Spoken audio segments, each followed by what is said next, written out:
سڵاوم کاتتان باش بەخێربێنەوە بۆ بەرنامەی کورد کۆنێکشن کاتژمێر 8 بەیانیە بە کاتی واشنگتن لای منەوە هێرۆ زەنگەنە سڵاوتان لێبێت. وأز داخل شامو صلاحين جرم ده برنامج إيرو ده سروك أنجمن نونرين أمريكا كونغرسي أمريكي سر دانا كيف دكا وسروك تركيا جماركا ريكاتنين هفكاري بفنزويلا را مردكا. جگەلم بابەتانە لەم بەرنامەیەدا راپۆرتێکتان لەسەر بەریزبوونەوەی ڕێژەی شێرپەنجە لە هەرێمی کوردستان پێشکەش دەکرێت.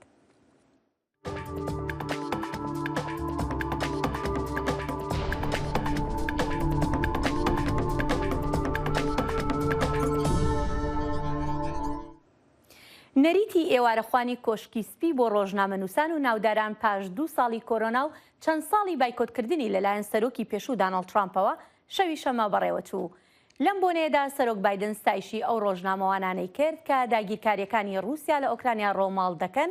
سەرۆک بایدن وتارەکەی بە گاڵتەکردن لەسەر ڕێژەی پەسەندکردنی خۆی لە ناو خەڵکی تەمەنی خۆی و پەیوەندی خراپی ترامپ لەگەڵ میدیادا دەست پێ کرد. نەریتی ئێوارەخوانی کۆشکی سپی لەگەڵ ڕۆژنامەوانان و کەسایەتیەکان لە ساڵی 1940ەوە دەستی پێکردووە و لە ساڵی 1921ەوە هەموو ساڵێک ئەم بۆنەیە ئەنجام درا تا ئەو کاتەی سەرۆکی پێشوو داناڵد ترامپ بایکۆتی کرد. نانسي بلوسي سروك أنجمن نونرين كونغرسا أمريكي سردانا يوكراين كر ولكيف بسروك فلاديمير زيلينسكي را جفيا خانم بلوسي سي مازنترين رايدارة أمريكية بشتي سروكي وجيغراوي كو سردانا أوكراينا دكا جدام الشري دس بيكري سردانا وي نشانك ديارة جبو بردوامية پشتوانية أمريكا جفي ولاتي كو راستي داگر كرنا روسيا دبا فيديوين كو أوفيسا سروك زيلينسكي وشاندين خويا دكن كو خانم بلوسي بجمارك أندامن كونغرسي را لكيفن وي جي سروك زيلينسكي را قوت أم إيرو سردانا ودكن جبوكو جوارا بيجن سباس جوارا كون شري آزادي را دكن أم لسر سنورين آزادينا وهون شري جدلا هر كسي دكن دسردانا نشافري كريدا خانم بلوسي جوزي سو زعما أوا أم بشتفانيا وبكن حياكو شر بالدعوي ورا. سەرۆکی ئۆکرانیا ڤلۆدیمیر زیلنسکی ڕۆژی شەمە گوتی رووسیا زیاتر لە 23,000 سەربازی لەدەستداوە لەو شەڕی کە بە شەڕێکی بێمانە وەسفی کرد. زیلنسکی لە وتارەکەیدا گوتی لەم شەڕەدا هەتا ئێستا ئۆکرانیا زیاتر لە 1000 تانک نزیکەی 200 فڕۆکە و 2500 زرێپۆشی رووسایی تێکشکاندووە. گوتیشی لە چەند هەفتەی داهاتوودا هەزاران سەربازی تری رووسایی دەکوژرێن و بریندار دەبن. ئەو هەروەها باسی لەو هێرشە موشکیانەش کرد کە دەکرێنە سەر ناوچەکانی ئۆکرانیا.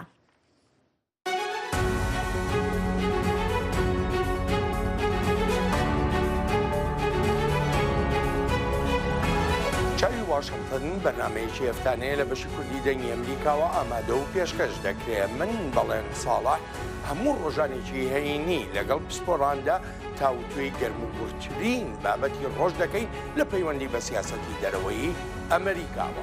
لەگەڵمان بن.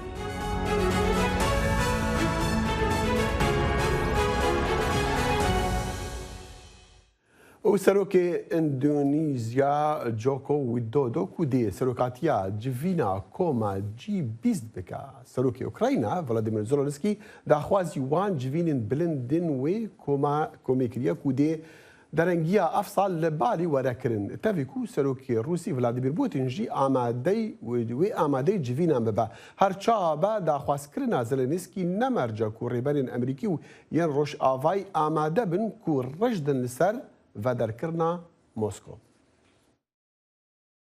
وکه سروک و مهواندار جوینا بلند یا گروپا جی 20 یا سال 2022 اندونیزیا او یک وکه پیشنیازا درشما گشپیدانا پیگوه و وگرانا بهز بو کمبونا بلند یا مها مجداره لبالی وکه مجار هل بجارتیه. پیشنیارک کو دکاره دناف هفرکن جیوپولیتیک ده کو جهیلا شر اوکراینای درکت نهوله بین هلوشاندن.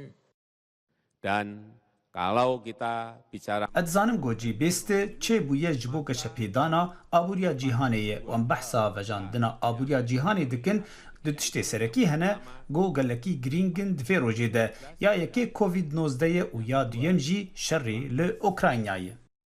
مهواندار و سروک جوین جوکو ویدودو دبن گشارک تند یا روجاوای دیا. داکو روسیا جوینا گروپا G20 یا آبوریا هری گرینگ دور بخه. لیبل اوی سروک اوکراینا بانگشه کریه. بو وی جوینه هرچنده کو اوکراینا نه اندامه. سروک روسیا ولادیمیر پوتین هیچ دلیستا مهوانان دیا. و نیاز هیا کو بشدار ببه. کو تیوی واته احتمال سروک امریکا جو بایدن نچتن.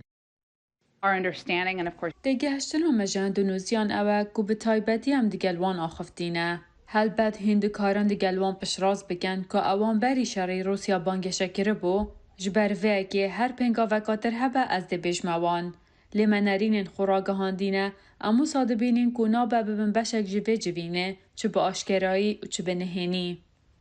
پشتگیریا چینی جموسکو بو بجداربونا وی د جوینا G20 و دیدو خستیا روشکه پردجوار ده. د داویه ده دبه که حکومت آوی بریاری بده که آیا آماده بونا پوتین هجای مطرسیان نه آماده بونا چندین ولات روجاواییه وکه کانادا، استرالیا و بریتانیا. The G20 can't function. گروپ G20 نکارید و که دسته که آبوریا کاریگر کار خوب بکرد اگر روسیا بجداری جوینه ببید.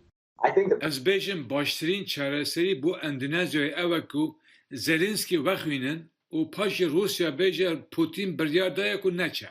û paşî Joko Widodo jî mecbîr namîne ku wê biryarê bide. د دسپیکا وی مهیده ریوبریا بایدن بحث لسروی یکی کر گو دیدا خوازه جوینا G20 بکه گو کاریگریا هیرشا روسیا لسر آبوریا جیهانی و دوباره آواکرنا اوکراینا گو خویا دکت افرامانه ببته اگر هفرکین زیده تر گو گلک اندام ناوین دخوازن سنگی بخنه سر رزگاربونا جپاشماین کروناه لشینا آرمانجا روجاوا یا دورخستنا پوتینی جوینه. دیارەش ئەندونیسیا تێر خواستن و ئەگەر بخوازە ڕۆلی ناوبەریە ببینە بێلایەنی بووناخوا دیار بکە گەر هەتاوی دەمی ئەو شەڕە بەردەوامە ئەم هیویدارین ئەو شەڕە هەتاوی دەمی نەبێت. بەڵێ دەچینە لای هاوکارمان بەڵێن ساڵحمان لەگەڵدایە سەبارەت لەم بارەوە با بڵێن زانیاری زیاترمان پێ بدا. بەڵێن سەرەتا ئەم کاتت باش ماندوو نەبی دەمەوێت لەو پرسیارەوە دەست پێ بکەم وەکو دەزانینەوە سەرۆکی ئیندۆنیسیا سەرۆکی ئۆکرانیای بانگهێشت کردووە بۆ کۆبوونەوەی گروپی 20 و هەروەها چاوەڕوان دەکرێت سەرۆکی رووسیاش لەوێ بێت. ئایا ئەمە چ پەیامێک ئەگەیەنێت؟ یەکەم پەیام لێرەدا ئەوەی ئەتوانین بڵین جاکارتا دەیەوێ هاوسەنگانە سەرۆکاری ئەم کۆبوونەوەیە بکە بخۆ دەزانی هێرۆ ئەم ساڵی 2022 ئیندۆنیزیا سەرۆکایەتی کۆمەڵی 20 دەکا ئەوەی کە پێی دەگوترێ G20. نازانرێ هەتا ئێستا ئایا سەرۆکی رووسیا بەشدار دەبێ یا نابێ بەڵام دەوڵەتی رووسیا ڕایگەیاندووە کە بانگهێشتەکان پێگەیشتووە و ڕەزامەندیشن لەسەر بانگهێشتەکە بەڵام بەپێی دواترین لێدوانی دمتری پسکۆڤ وتەبێژی کرملن دوێنێ شەمە ینی ئاماژەی بەوە کرد کە دەڵێ هێشتا بڕیار نەدراوە و خۆی لادا لەوەی کە وەڵامی پەیامنێران بداتەوە بڵێ سەرۆکی رووسیا بەشدار دەبێ یان نا. بانگهێشتی سەرۆکی ئۆکرانیا زیاتر جەختکردنەوەی وڵاتان بووە لەوەی کە پێویستە بەشدار بێ هەرچەندە بۆ خۆشی وەکو لە راپۆرتەکەشدا جۆمان هێبوو ئۆکرانیا ئەندام نییە لە کۆمەڵی 20دا بەڵام هەلو مەرجە سیاسی و ئاسایشیەکە لە جیهاندا وهای پێویست کردووە ئەلبەتە ئەمە ئەو ئەگەرە ژێنێتە ئاراوە کە لەوانەیە ئەگەر هەردووشیان ڤلادیمیر پوتین و ڤڵۆدۆمیر زلێنسکی بەشداری بکەن دەشێت لە پەراوێزی ئەو کۆبوونەوەیەدا کۆبوونەوەیەکی لوتکەی نێوان هەردوو سەرۆکی ئۆکرانیا و سەرۆکی رووسیا بکرێ هەرچەندە تا ئێستا پوتین هەموو کۆبوونەوەیکی لەگەڵ زلێنسکیدا ڕەت کردوێتەوە. بەڵێ باشە بڵێن لە ماوەی هەفتەی ڕابردوودا بینیمان کە بەشێک لە ڕێبەرانی جیهان سەردانی کیڤیان کرد. ئایا ئەمە مانای ئەوەیە کە بارودۆخی ئاسایش ئێستا لەوێ باشترە؟ هیچ شتێک متمانە نییە هێرۆ بگوترێت کە بارودۆخی کێڤ بە تایبەتی ینی با بڵین جێگیرە چکە بە خۆت دەزانی لە هەفتەی ڕابردوودا کاتێ سکرتێری گشتی نەتەوە یەکگرتووەکان لە کێڤ بوو رووسیا بردومانی چەند شوێنێکی ناو کێڤ و دەوروبەری کێڤیشی کرد زیاتر سەردانی ڕێبەرانی جیهان بۆ ئۆکرانیا نیشاندانی وابەستەیەکی گەورەیە بە هەموو ئەو پشتیوانیانەی کە بۆ شەڕی ئۆکرانیا دەیکەن. بەڵێن لەگەڵماندا بووی زۆر سپاس دەکەین. سپاس بۆ ئێوە. بەڵێ لە کاتێکدا کە وەزیری بەرگری رووسیا دانی بەوەدا ناوە کە لە کاتی سەردانەکەی سکرتێری گشتی نەتەوەی گرتوەکان هێرشی ئاسمانی کراوەتە سەر کیێڤی پایتەختی ئۆکرانیا لەم کاتەدا کە زۆربەی وڵاتانی ڕۆژئاوایی یەکگرتوون لە بابەتی ئەم داگیرکاریانەی رووسیا کە لە ئۆکرانیا دەکات بەڵام وڵاتانی وەکو وڵاتانی ئافریقا و ڕۆژهەڵاتی ناوەڕاست تا ئێستا خۆیان یەکلا نەکردوتەوە نایانەوێت لایەنگری بکەن. ڕۆژە پێنجشەمبە ڕۆژە کو سکرتێری گشتی نەتەوەی یەکگرتی ئانتۆنیۆ گۆرتێرس بۆ چاوپێکهێفتن دەگەل سەرۆک ڤڵادیمیر زێلێنسکی سەردانا کیێڤ پایتەختە ئوکراینیا کری رووسیا هێرشێکە ئاسمانی کرە سەر ئاڤاهەیەکی نیشتە جێبوونێ و ڕۆژنامەڤان ڤێرا هێرێچیا کو دیگە رادیۆ لیبرتی کار دەکرد کو رادیۆیەکە هەفکارە دەنگی ئەمریکایە هاتە کوشتن. ڤیتالی کلیچکو شارەدارێ کیێڤ گوتی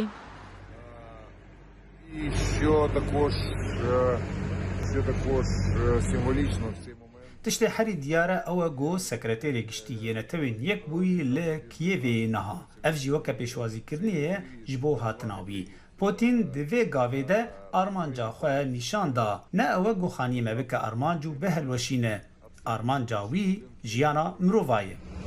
Meta Putina ne budinki, meta yого життя людей. Piraniya welatên Rojava ev hêrişa kirmalên şermezar kiriye. Lê rabûçûn li ser şerê di navçeyên cîhanê de alûztirin. It is worth saying that 141 countries have signed on to resolution. Hêjayê gotinê ku 141 welatan biryarên li netewên yekgirtî imza kirine û êrişkariya Rûsyayê şermezar kirin. Ew sê çarîka endamên netewên yekgirtî ye. Lê em dizanin ku li Afrika û Rojhilata Navîn gelek welat nîgeranin ji ber bandora wî şerî ya li ser aboriya wan. Tirs heye ku şerê Ûkranyayê bibe sedema bilindbûna bihayê xwarinê û bilindbûna bihayê enerjiyê ku ji bo gelek rêberên ji Ewropayê dûr ew pirskirêkene nîgeraniyên herî mezin in. Şarazad dibêjin çêdvî şerê karîgeriyeka kujek hebî li ser çendîn beşên Efrîka ku di berê de kê masî xwarinê de hebû. Ew jî ku Rûsya agahiyên şaş lûyê parzemînê belav dike û iddia dike ku Ukrayna û NATO hêrişkerin û gefel Rûsya kirîne û ev yek rastnîne. Şarazad dibêjin piraniya welatên Rojhilata Navîn aliyan nakirin. Ez bawerim gelek welat dixwazin li gor biryarên xwe biçin. Welatên berhemhênerên petrolê ku beşekin ji OPEC Plus wek Erebistana Siûdî û Mêrgehên Erebên Yekgirtî dixwazin peywendiyên xwe yên baş bi Rûsya û Amerîka re biparêzin. Ji ber vê yekê ew dikevin nav hev. Di nava cizayên Rojava da li ser Rûsya, hind welatên Asyayê di navda Hindistan û Çîn bi buhayên erzan enerjiyê ji Rûsya dikirin. Şarazad dibêjin, eger Rûsya ya berdewam bî li ser armanckirina hewlatiyan û encamdana tawanên cengî, renge hindek welat bêdengiya xwe bişkênin û helwîstê xwe bîne ziman. بەڵێ لە ئۆکرانیاوە دەچینە تورکیا کە لەوێ ڕێککەوتنێکی هاوکاری لەگەڵ ڤێنزوێلا ئەنجام دراوە. بەڵێ هێرۆ حکومەتە ڤێنزوێلا و تورکیە لە ڕۆژە عینی ژمارەکە پەیمانên هەفکاریە بازرگانی û سازکاری çandin تورزم ورزش پەروەردە û masîgirtinê morkirine. Tirkiyeyek ji hevbendên aboriyên hikûmeta Serokê Venezuela Nicolás Maduro wiya ku li jêr tolewcizayên tundên nifneteweyî. Mevlût Çavuşoglu wezîrê derveyê Tirkiya got ew peyman û rêketin beşekin ji helwestê wan yê berê yê piştevanîkirina Venezuela. Bi aliyê xwe ve Maduro Serokê Venezuela got kertên teknolojiyayê خواردن توریزم و پتروکیمیایی اللي ولاتي بي جي كارو كارداريا تركيا را آمدنا فنزويلا كو هطا راديك فدركريا تيكاليا نزيك بتشيني روسيا و إيران رهنا لأمريكا و إيكاتيا أوروبي سروكي وي خطابار دكن بهول جناف برنا سازين ديمقراطيك بمبستا قرتنا دستهلاتي قالوا او بيوندين بري ين فنزويلا وتركيا دشرا دي دابون وتشاوا بنها بمره نجيب بالاي جورا بيامن دنجي امريكا بمره نجيب تبيجي او وزير الدربه ده ما بحثي بيوندين كافدين ان ولاتي خب فنزويلا راديكا ما بس تعوي شو او تشرنجا بيوندي بون دش از دابون بل دخيل وقت زانيكو تيكليين دناف برا تركيا وفنزويلا دا ودگرن بو سالا 1905 هل بت اف دمادريش جي سالا 5 حتى انها اف تيكليا دقناغن حساس وجرينج را درباز بونه وناغن هري حساس وجرينج ين فيداويه بون سالن داويه بتايبت بشتي كو دربيا لشكري لتركيا بيك هاتي وقت زاني كو تركيا جماعات فتو طبعا بارد كرن كوان اف دربيا لشكري بيك إنايا وهرو صوان جلك اوفيسو وكبيجن هبونا وانيا جواكي ويا اولي فنزويلا يا بهيزبو توي دمي دا يكسر كاراكاسي علي كاريا انقره كر جبو جرتنا وان همي اوفيسان هنا غدوي ياكو بيوندين وان جارك دگرين هاتي دس بيكرن دماكو هالبجارتن تشيبون و همو ولاتن وكا امريكا ولاتن اوروبا خوان غوايدو وكا سروكي الشرعي يوي ولاتي دس نشان كري تركيا يكسر الي كاري و امريكا و اوروبا جي امبارغو اخسنا وقت دزان امبارغو اخسنا سر كاراكاسي دو وقتی دا ترکیا الي کاریه که گرینگ دا فنزويلا او جي نزيكي 4.5 مليار دولار بانكن كاراكاسي وحكومة كاراكاسي دا رازاندن او الي كاريكا جرينج بو ابوريا يا مادورو كو دسلاتا وينا كذا هر وصا اف وكتاجي قوتي فان روجين داويداد سردانا چاوش اغلو بو كاراكاسي هفديتني تويل قال سروكي ولاتي نيكولاس مادورو وجيجريوي العصامي قالك وكبيجن جريبست هاتنا امذاكرن شوان جريبستان جي هفكارين جبلي كنت بحث كرين تشتكي جرين كلوي دري هيا كو دبستان معارف جرينجي بيداين كو تركيا دخوازا لوي دري بيش بيخا وقت زاني كو تركيا انها باراليل يعني هربري يعني دبلوماسيته وان هند دبستان اولي هنا دبستان كو شاغردن اولي جدرت كيفن لصدو حفته ولاتان هنا افجي المعارف بنافي انستوى معارف تن ناسكرين او دخازن لفنزويلا في بيز بيخن بله هل بتا فنزويلا جي قال بي بي تركيا تشكو كوم زاني وما بحث كلو تجيكوت اللي جي تولين جيهانيا بله ولاتي او بيك يعني اندامي او بيك جرينجا ولاتي بله قال لك سباس نجيب سباس بوج لەگەڵماندا بن لە ماوەی داهاتوی بەرنامەکەماندا چەندین بابەتی تری جۆرا و جۆرتان پێشکەش دەکەین بەڵام پاش ناوبڕێک دێنەوە لاتان. زایڵی داهێنان بەرنامەیەکی فەرهەنگی و هونەری بەشی کوردی دەنگی ئەمریکا. من ئاسۆ جەبار لە واشنگتن دیسیەوە هەردوو هەفتە جارێک دەبمە میوانی ماڵەکانتان لەگەڵمان.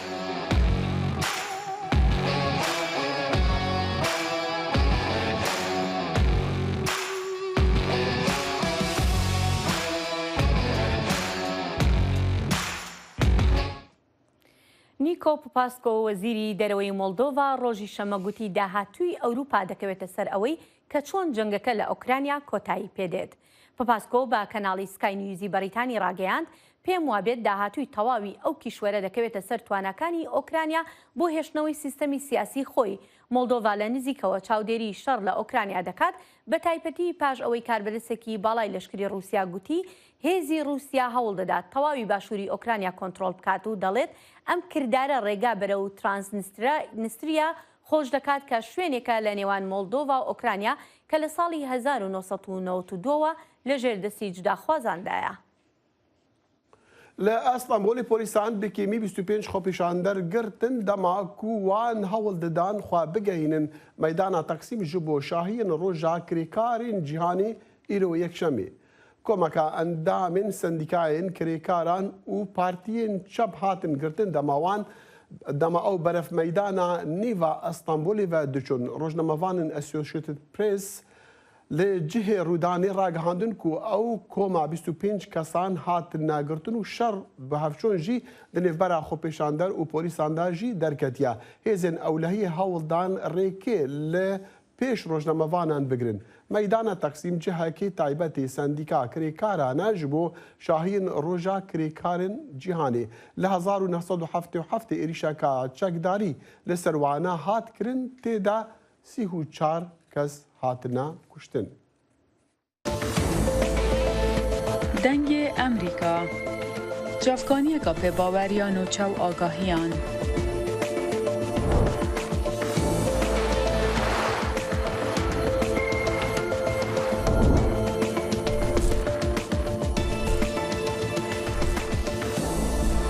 Birêya malper û platformên mîdya civakiya dengê Emerîka bala xwe bidin pêzanîn û nûçeyên cîhanê.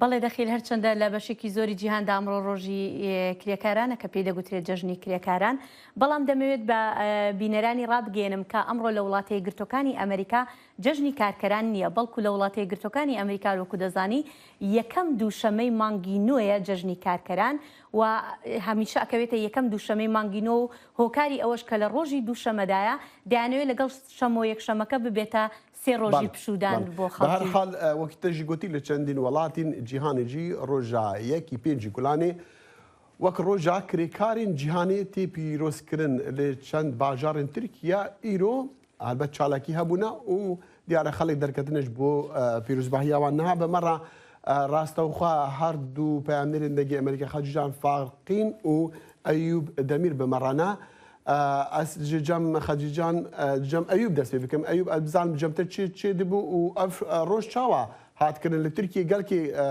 هەموو ڕۆژان هەموو جاران یان هەموو ساڵان لەوێ ڕۆژێ خۆپیشاندان دەردکەون چالاکی دەردکەون یعنی خەڵک گەلنگیە پێدەدا.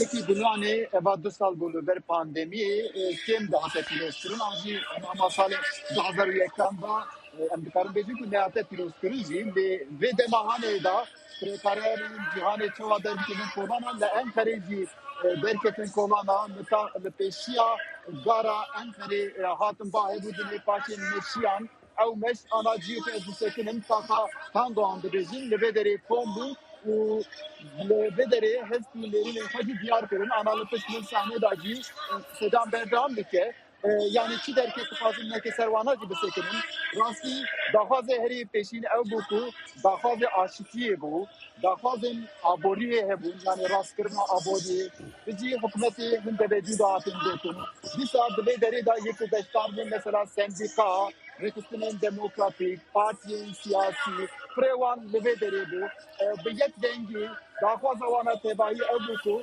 kêşeyên ku li Tirkiyê çêne bên çareserkirin. Mesela ku dîsa da aliyê din da pirsgirêka vê derê de em bêjin yekûn tên vê derê an jî problemê ku hene û têbahî daxwazên çareseriyê bû daviyê din da jî em karin bêjin ku rengekî siyasî çadetê pêş aliyê din da jî xweşî bû dîlan hebû hefle hebû yani yekê gulanê bi şiklekê cejnê li vê derê tê pîrozkirinê jî berdewam dike. Lê çi rûdanên ewlehî yani tu jî li Enqereyên rûnedan çûkem dizanin li gora peyamê ku gihayîne me li Estenbolê xelek hatine girtin û şer û bi hevçûn di nêvbera xwepêşandiriyan kesên ku diviyan şahiyê bikin digal polîsan bi şer çûbûn. Li cem te li Enqerê şer çê nebû?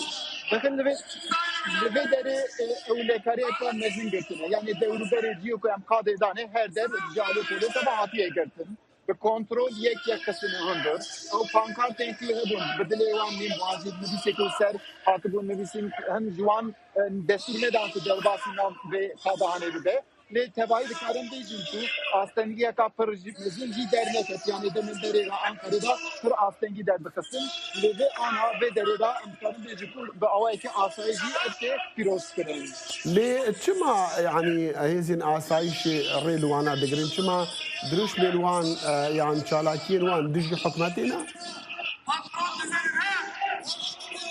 داخل راستي يعني تبعية أنقرة دا دكارم بيجم كو أوليكاريا تركيا هري نزم لأنقرة يعني زور تشتان دا دستور نادن أم بيجم كنترول دكن اتي أو كانكارتك ببيسة تشتك لدوري وان نده دستور نادن كو داخلي هندر بده با يعني سكتنا فرقانا لأنقرة دا دستمتش راستي في رحمة كرين جالي بارتي سياسي واركسين ديمقراطيك و يكو بيشتار دبن راسي بيالله رحمتنن لأمر شهاني لأنقرة دي بوت نكر كبير او سندیکا کریکارا نم دزان کور دخا و لیدی سانجی پارتی چپ جیگل که بزدار دبن لگورا تو دی بینی او لاین چپ لگل سندیکا کریکارا چله انو کود دوار نه یعنی لماذا بيجي ما لاين تشيفنه كل واحد فانكاتي واحد أو واحد جكاد ديار ده بارتي سياسي هنا مثلا شيء يرو لماذا HDP بو JHP بو CHP بو MHP بو يعني بارتي كو تدري عادي كركارنا عندي أول زي بيشتغلون رئيسين ديمقراطيك سنديكا مثلا هري مزين تبدأ ایوب گل که سپاس جه انکره په امریکا امریکا ایوب دمیر دناف خوپشاندانین روجا کریکاران یا جهانی لانکره بمربو مخابل په امریکا ما لديار بكر آمده نه آمده بو سپاس جبوت ایوب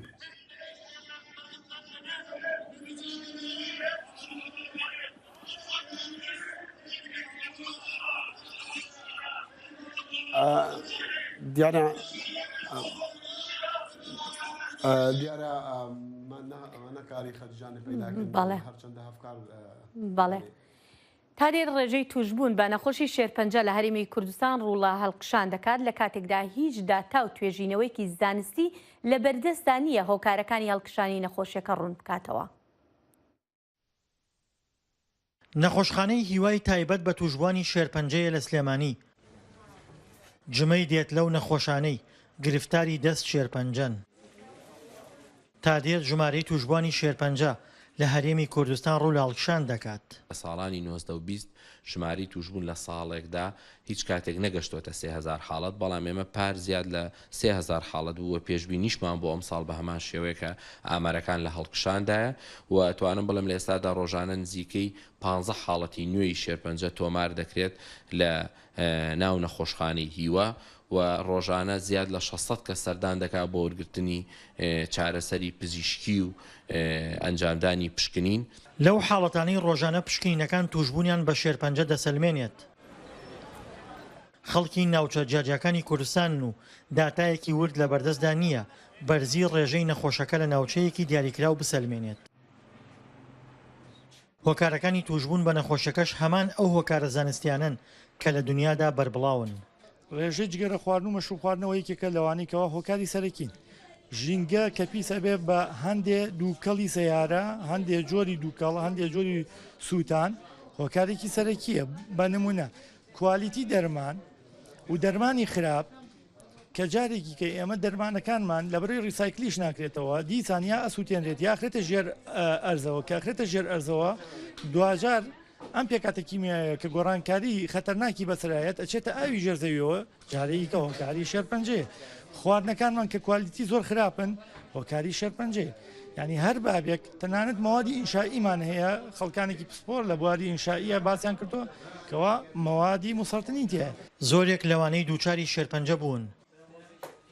هۆکاری توشبوونیان نازانن بەڵام بەردەوام سەرقاڵی وەرگرتنی چارەسەرن. والله هۆکاری مەگەخوا بزانێت من ئەوان دەنگ ناکەڵێن بەس ئەڵێن باشەبی زیادی نەگرەوە یعنی نەخۆشیەکەی من. تا چەند ساڵێک لەمەوبەر بە دەگمەن حاڵەتی توشبوونی منداڵان بە شێرپەنجە تۆمار دەکرا. بەڵام تەنها لە ساڵی ڕابردوودا 150 حاڵەتی توشبوونی منداڵان لە نەخۆشخانەی هیوا بە شێرپەنجە تۆمار کراوە. چکایەکێ لەو شتانی کە ئێمە ئێستا بە داتا لامانۆجێی مەترسیە ده ساڵ لەمەوە پێش بەردەگمەن دەتبینی منداڵێکی کورد لە تەمەنێکی 3 ساڵ و 4 ساڵە هەڵگری شێرپەنجە بێ زۆربەی حاڵەتەکان لە ناوەڕاست و خواروی عێراقەوە بۆمان دەهاو بەڵام ئێستا ئێمە پار نزیکەی 150 حاڵەتی نوێی شێرپەنجەی مناڵ تۆمار کرابوو کە حاڵەتی نوێ بوون بەشێکی زۆری لە کوردستان و کورد بوون کە بەڕاستی ئەمە یەکێکە لەو زەنگە مەترسیدارانی کە نەبوونی ژیانێکی تەندروستە لە ئافرەتانە بە تایبەتی کەوانی دەست بە جگەرەکێشان و نێرگەرەکێشان دەکەن زۆرجار لە حاڵەتی دووجانیشدا بەڕاستی بەرزبوونەوەی ڕێژەی توشبوون بە شێرپەنجە لە هەرێمی کوردستان لە کاتێکدایە تا ئێستا توێژینەوەی وردی زانستی لەسەر هۆکارەکانی بڵاوبوونەوەی نەخۆشیەکە نەکراوە و بە داتاش نەسەلمێنراوە کام ناوچە ژینگەکەی پیس بووە و بۆ ژیان ناگونجێت. دڵشاد ئەنوەر، دەنگی ئەمریکا، سلێمانی. هەر سەبارەت بە زیادبوونی ڕێژەی شێرپەنجە لە هەرێمی کوردستان دەچینە لای پەیامنێرمان دڵشاد ئەنوەر. دڵشادم کاتت باش؟ سپاس. دڵشاد دەمەوێت بزانم لە ڕووی جوگرافیاوە جیاوازی ئەم تەشەنەسەندنە هەیە ئایا لە ناوچەیەک زیاترە بە بەراورد لەگەڵ ناوچەیەکی تریان بەگشتی لە تەواوی هەرێمی کوردستان وەکو یەک زیادی کردووە؟ بەڵێ دیارە بەپێی قسەی پسپۆڕان یاخود ئەو پزیشکانەی کە لە بواری چارەسەرکردنی شێرپەنجە کارەکەن ئەوەی کە من لێم پرسیم تاکو ئێستا داتا و توێژینەوەیەکی زۆرورد نییە لە بەردەستدا کە بیسەلمێنێتی ناوچەیەک ڕێژەی توشبوونی نەخۆشی شێرپەنجە تایە زۆرترە تاکو ناوچەیەکی تر بەڵام ئەوان گومانیان لە هەندێک ناوچە هەبوو کە ڕێژەکە بەرزتر بێ بۆیە ئێستا بەپێی قسەی خۆیان سەرقاڵی توێژینەوە لە یانەوێت لە ناحەیەکی دەوروبەری سلێمانی کە گومانەکەن ڕێژەکە تایە بەرزتر بێ لەوێەوە توێژینەوەیەکی زانستی ئەنجام بدەن بەڵام ئەو حاڵەتانی کە ڕۆژانە لە نەخۆشخانەی هیوای تایبەت بە توشبوانی شێرپەنجە تۆمارەکەن ڕۆژانە 15-16 حاڵەتن بەشێکی زۆریان ئەتوانم بڵێم نیوەیان خەڵکی سلێمانی ناوچەکانی دەوروبەرین و هەندێکشیان ئەو نەخۆشانن کە لە ناوچەکانی خواردی و عێراقەوە بە تایبەتی وەکەوەی کە پزیشکان بە منیانوت لە بەسرە حاڵەتەکە زۆرە لەبەرەوەی لەوێ خزمەت گوزاریەکە کەمترە لەوێەوە دێن ڕوو لە نەخۆشخانەی هیواکەن کەواتە بەگشتی لە تەواوی عێراقدا شێرپەنجە تەشەنەی سندووە نەک تەنها لە هەرێمی کوردستاندا. بەڵێ بێگومان لە تەواوی عێراقا نەخۆشی شێرپەنجە پەرەی سندووە بە تایبەت ماوەیەک لەمەوە بەر خێزانێک دوای ئەوەی کە کەسێکیان تووشی شێرپەنجە بوو کە ڕۆیشت پشکنینی کردبوو بە دوایدا 6 کەسی تریان پشکنینی ئەنجامدا بوو بۆیان دەرکەوتە بوو کە هەر شەشەکەی تریشان شێرپەنجەیەکی. بەڵێ دڵشاد توشبوونی شێرپەنجە لە هەرێمی کوردستان عێراق بەڵێ دەمەوێت بگەڕێمەوە بۆ یەکێک لە راپۆرتەکانی پەیامنێرمان کاوە عومەر کە لە مووسڵەوە ناردبووی ئەویش ئاماژە بۆ واکە کە بەهۆی کۆمەڵێک چەکی جیاوازی کە لە کاتی شەڕی داعشدا لە مووسڵ بەکاراتە بوو بۆ هۆیشەوە ڕێژەی شێرپەنجە لە مووسڵیش زیادی کردووە. باشە دڵشاد لە راپۆرتەکەتا ئاماژەت بەوە کرد کە توێژینەوەیکی زانستی تەواو لە بەردەستدا نیە لەسەر هۆکارەکانی زیادبوونی توشبوون بە شێرپەنجە. هۆکاری نەبوونی توێژینەوەیکی زانستی چییە؟ بەڵێ دیارە هۆکارەکانی نەبوونی توێژینەوەیەکی زانستی بێگومان ئەتوانم بڵێم ڕوونە تا ڕادەیەکی زۆر لەبەرەوەی لە عێراق و ئەتوانم بڵێم هەرێمی کوردستانیشتا کەمتر پشت بە توێژینەوە و بە داتای زانیاریە بەچێ بەهۆی ئەو قەیرانە و یەک لە دواییەکانی کە هەرێمی کوردستانی گرتوەوە ئێستا نەک بۆ توێژینەوە وەکەوەی کە لە چەند ڕۆژی ڕابردوودا بینیمان بەرپرسانی نەخۆشخانەی هیوا گیرۆدەی دەستی نەبوونی دەرمان و چارەسەریشن کە دەرمان و چارەسەر یەکێکە لەوانەی کە زبانی شێرپەنجە پشتی پێبەسن واتە لە ئێستا دۆخەکە گەیشتۆتە ئاستێک کە وەکو پێویست ناتوانن چارەسەر بدەنە توشبوانی نەخۆشی شێرپەنجە جاچی جای ئەوەی بە وردی و بەداتا بە دوای ئەوە بگەڕێن کە لە چی ناوچەیەک زیاترەوە هۆکارەکەی ئایا خواردن و کوڵەتی خراپە ئایا پیسبوونی ژینگەیە ئایا تەقاندنی ئەو هەموو چەک و تەقەمەنیەیە کە لە ڕابردووە لە عێراق تەقێنراون ئایا هۆکارەکەی پیسبوونی ئاوی خواردنەوەیە هەموو ئەمانە ئایا هۆکارەکەی ئەو هۆکارە زانستیانی کە لە جیهانە ئاماژیان پێکرێ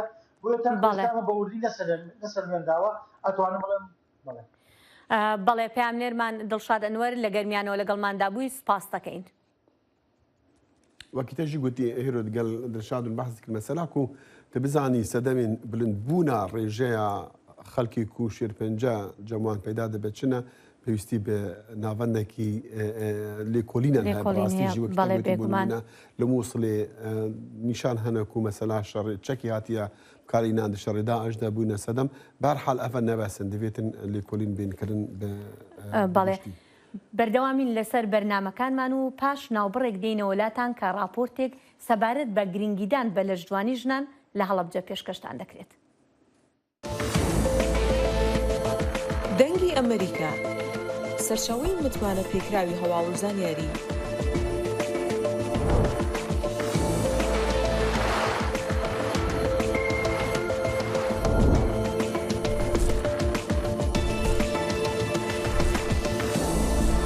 لە ماڵپەڕ و تۆڕە کۆمەڵایەتیەکانی دەنگی ئەمریکاوە ئاگاداری هەواڵ و گۆڕانکاریەکانی جیهان بە.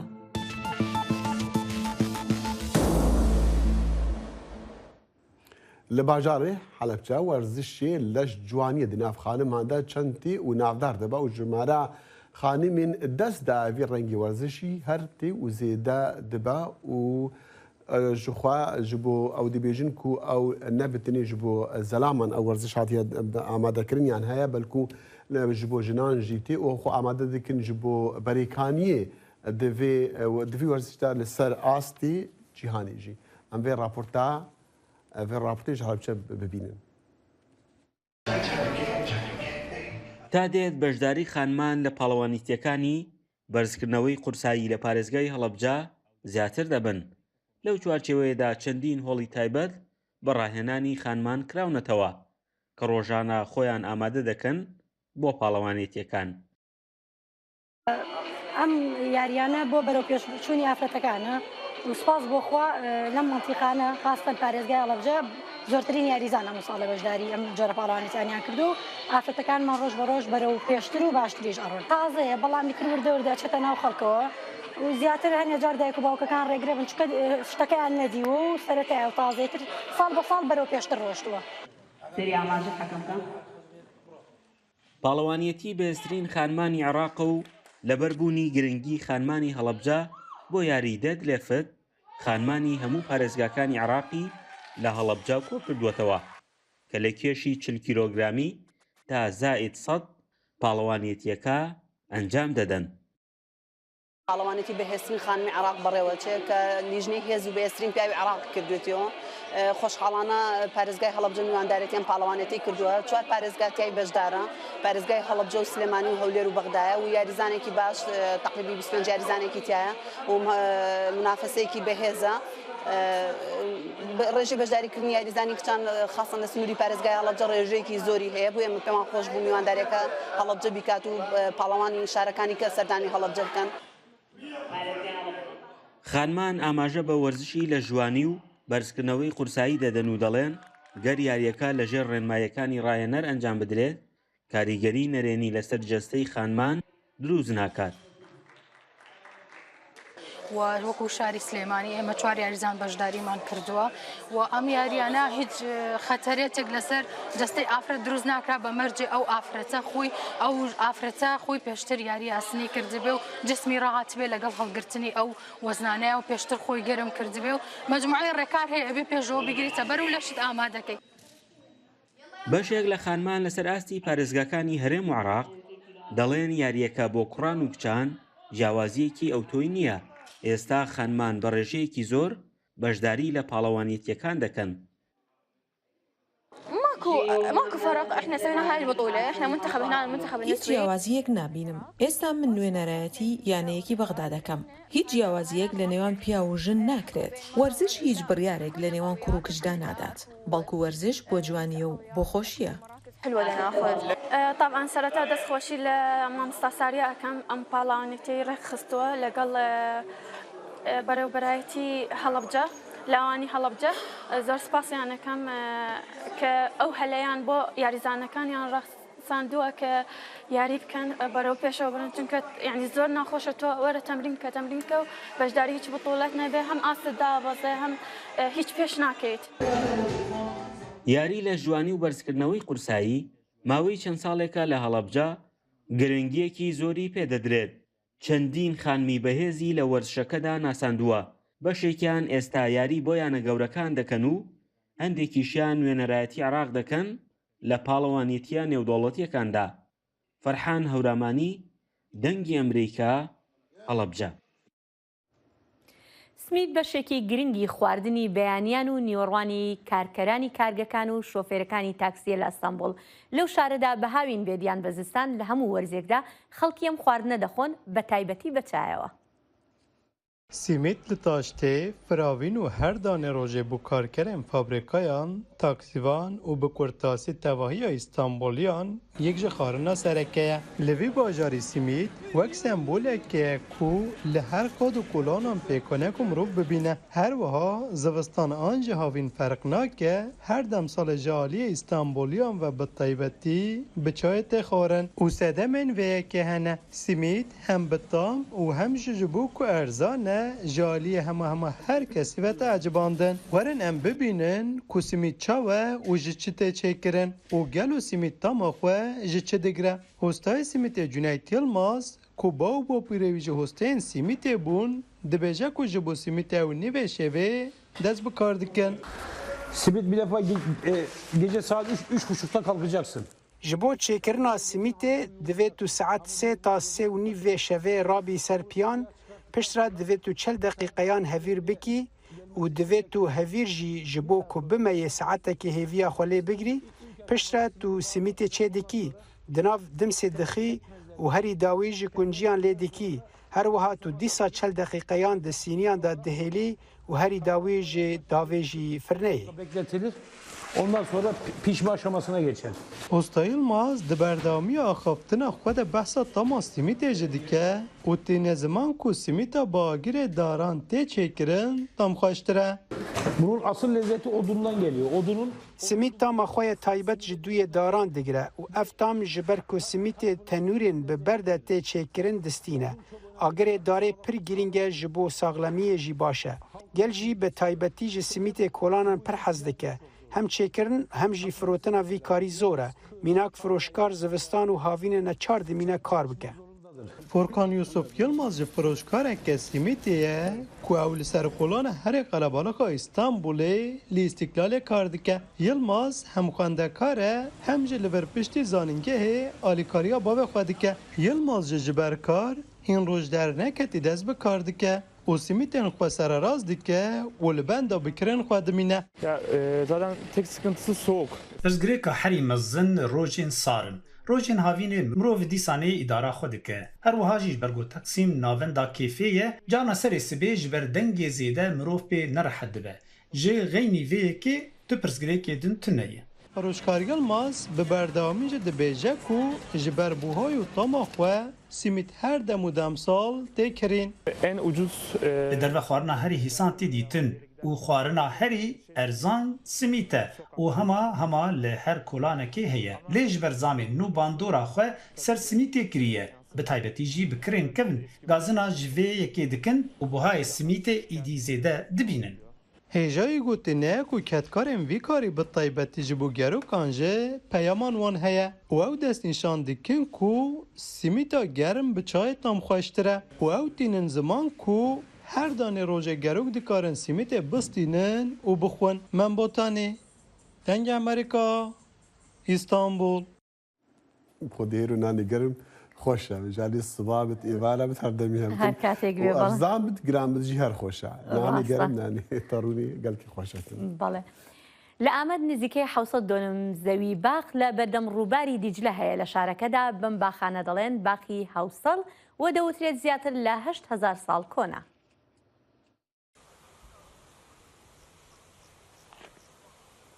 Çemê Diclê li Rojhilatê bajarê Diyarbekirê dikeve ku ev çem ji bo bajêr bûye rihek mezin ya jiyanê.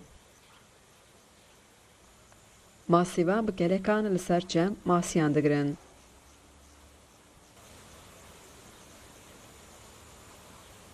Erdê ku di nav kele û çem de jî dimîne jî radibêjin baxçeyên hewselê.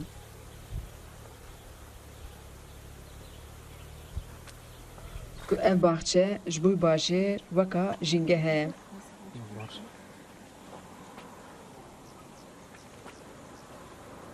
ارد باخچیان دولمندی خو جچم دگره کو تگوتن ji 8000 salan zêdetir li van baxçeyan sebze, fêkî, şînkayî tê hilberandin.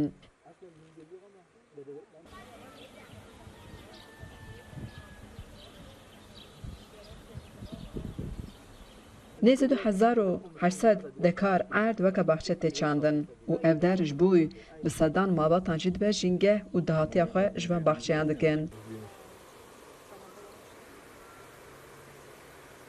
Taybet xas, Firingî, îsot, balcan, bexdenûs, pîvaz, gariz li van baxçeyan tên çandin.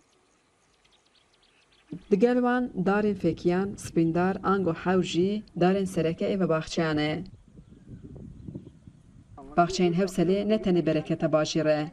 Ew teman demê da hêlîna 108 cure civîk û têr û turutan e jî ku weka bihişta civîkan tê naskirin. Baxçeyên Hewselê di sala 2015 de digel Sûriyên dîrokî ket lîsteya UNESCO-ya Mîrata Cîhanî. Xecîcan Farqîn, Dengê Amerîka, Diyarbekir. دیارە وەرزی چاندنیژی و بەرهەمی چاندنیژی نها دەرکەتیە و تایبەت ژی دوێ هەرێمێک و هەرێمەکە ئاڤیە ڕووباری دیجلا گرنگە و ژێدرێکی ژیانیش خەڵکی بدرێن. باڵێ. گەڕەکی تعجیلی هەولێر یەکێکە لە گەڕەکە هەرە کۆنەکانی ئەو شارە لە دەمی ڕەمەزاندا بازاری تعجیل یەکێکە لە بازارە هەرە قەرەباڵغەکان و سەرنجی زۆرێک لە دانیشتوانی خۆجێ و گەشتیارانیش ڕادەکێشێت. لەم شەقامە کوون و دێرینەدا داخوازیەکی زۆر لەسەر خواردنە کێوی و نێوخۆیەکان هەیە. لێرە جۆرەها گۆشتی باڵندە دووەدەست دەکەوێت. لە گەڕەکی تعجیل هەم بە برژاوی و هەمیش بە کوڵاوی ئامادە دەکرێت بۆیە تا بەرە بەیان هەر قاڵە باڵغا و خەڵکی ڕووی تێدەکات.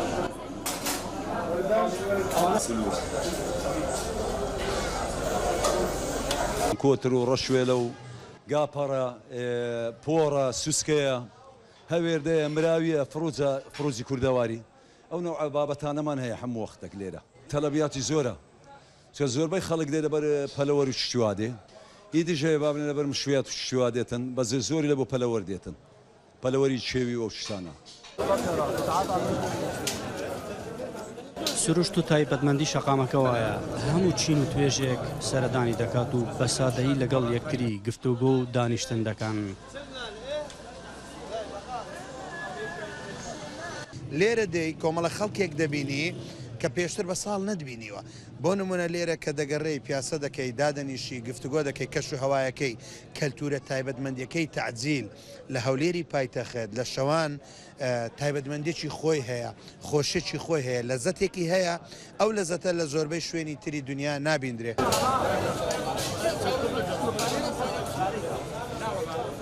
بەشێکیان خۆیان بە یاریەکانەوە سەرقاڵ دەکەن و زیاتر لە یەکتری نزیک دەبنەوە و شەوانە لێرە کاتەکانیان بەسەر دەبن. کە دەرەی تعجیل یعنی هەولێر یعنی تعجیل ئەوە دێر زەمانەوە خەرگ هاتوو ئێرکوانە دەکاتن ئێرەش بەوەی مەشهورە شەوانەوە خەرە خڕ دەبیتەوە ئەوجە بگرە لەو شتە کۆنانەی بابرین وەکو تەیر و تارەکان ئەو ئەنوەح تەیری لێلۆ خواردن شەوانە خەرک دێتن وەخت بەسە دەباتن. فەلاح حەسەن یەکێکە لەو کەسانەی کە تەمەنی خۆی لەم گەڕەکەدا بەسەر بردووە داوا دەکات سیمای گەڕەکەەوە خۆی بمێنێتەوە و تەنۆژەنیش بکرێتەوە. باپیرم لێرە ژایە بابم لێرە ژایە بەخۆشمەوە لێرە دەژیم وەکو کەلتورێک بمینێتەوە لە بۆ چەندنەوە چیتکە بمینێتەوە گەڕەکە. دەستکاری نەکەن تێکی نەدەن ئیحتیمام پێ بدرێتن ئیحتیمام بۆ گەڕەکەی بدرێتن یعنی نۆژەنی بکەنەوە. گەڕەکی تعجیل دەکەوێتە نزیک قەڵای هەولێر مێژوویەکی دۆر و درێژی هەیە هەندێک لە شارەزایانی مێژوو دروستکردنی ئەم گەڕەکە بۆ نزیکەی 200 ساڵ بەر لە ئێستا دەگەڕێنەوە بۆیە بەشێک لە خانووە کەلەپۆری و دوکانەکانی نێو ئەم شەقامەدا ڕۆخاون یاخۆت سیمایان تێک چووە. ئەحمەد، هەولێر جوانە راپۆرتێک گەڕێکە کە هەولێریک و گەلک تشتی جوان لێت هەنا ئەبتایبەژی و خواردنین جوان و خۆش بێگومان ئێستاکە کاتی ڕەمەزان بۆ مانگە زیاتر قەرەباڵغ بۆ ئەو گەڕەکە ڕۆژادا دیارە هەتانەها بێگومان ئەمڕۆ دوا ڕۆژی ڕەمەزانە ئیتر پێم وابێ خەڵکەکە بەو شێوەیە کۆ نابنەوە بەڵام هەر کۆ ئەبنەوە بە ئێواران بەڵام نەک هەتا بەیانی گەڕەکە ئاوا خەڵک بۆ مەبەستی خواردن کۆمەڵێک خواردنی جۆرا و جۆری لەیە لەوێ بنە تا پارشی و بمێننەوە بەڵێ ئێرۆ بەرنامەمە بداویتێتن هەتا کوسەبایی دیجارەکە دیلویدە میودگەینەیە کە میڤیا خۆشی ژتەڤایە تەماشەوان خۆڕە دخوازین و ئەوەی کو دخوازن بەرنامەمە ببینن هەموو بەرنامە نەدیتین دخوازن لەسەر میدیا جڤاکی و مالپەڕ و فەیسبوکە دەنگی ئەمریکا بەرنامەمە بە درێژی ببینین. بەڵێ ئازیزان ئەتوانن بۆ بینینی بەرنامەکەمان سەردانی ماڵپەڕی بەشی کوردی دەنگی ئەمریکا بکەن بۆ سۆرانی دەنگی ئەمریکا.com و بۆ کرمانجی دەنگی ئەمریکا.com و هەروەها دەتوانن لە تۆڕە کۆمەڵایەتەکانیش سەردانی فەیسبوکەکانی دەنگی ئەمریکا بکەن. هەر شاد و بەختەوەربن. بەدوعا.